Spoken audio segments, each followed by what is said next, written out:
పిచ్చి పరాకాష్ఠకి చేరడం అంటే దీన్నే అంటారేమో. ఒక మహానుభావుడు ఉస్తాద్ భగత్ సింగ్ సినిమా రిలీజ్ అయిన తర్వాత ఏదైతే పోస్టర్లో పెడతారు కదా, ఆ పోస్టర్ కి పవన్ కళ్యాణ్ కట్అవుట్ కి ఆయన చేతిని కోసుకొని మరి రక్తంతో రక్త తిలకం దిద్దిండు. ఇలాంటివి చూసినప్పుడు కదా మరి ఇంత దారుణంగా ఉన్నారేంట్రా బాబు అని అనిపిస్తుంది.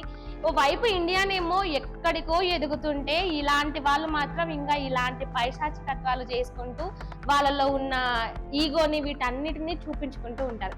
అసలు ఇలాంటివి ఆ హీరోలకే నచ్చవురా బాబు, హీరోలే ఇలాంటివి చెయ్యకండ్రా నాయన అని చెప్తున్నా కూడా వీళ్ళకి అవేవి పట్టవు.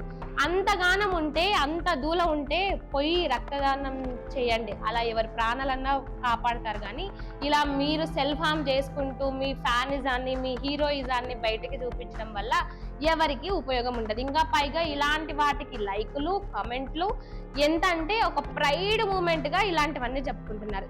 ఇలాంటి వాళ్ళ పైన అంటే ఎవరైతే ఈ విధంగా చేతులు కోసుకొని రక్త తిలకాలు దిద్దుతూ ఫ్యానిజాన్ని చూపించుకుంటూ ఉంటారో వీళ్ళపై కఠిన చర్యలు తీసుకోవాల్సిందే. ఎందుకంటే కేవలం ఫ్యానిజాన్ని కానీ లేదంటే అభిమానాన్ని కానీ చూపించుకునే విధానం ఉంటుంది.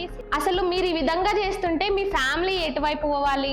ఇప్పుడు మీకు మీ హీరోలు ఏ విధంగానో మీ ఇంట్లో మీ ఫ్యామిలీకి మీరు అలాగే కదా.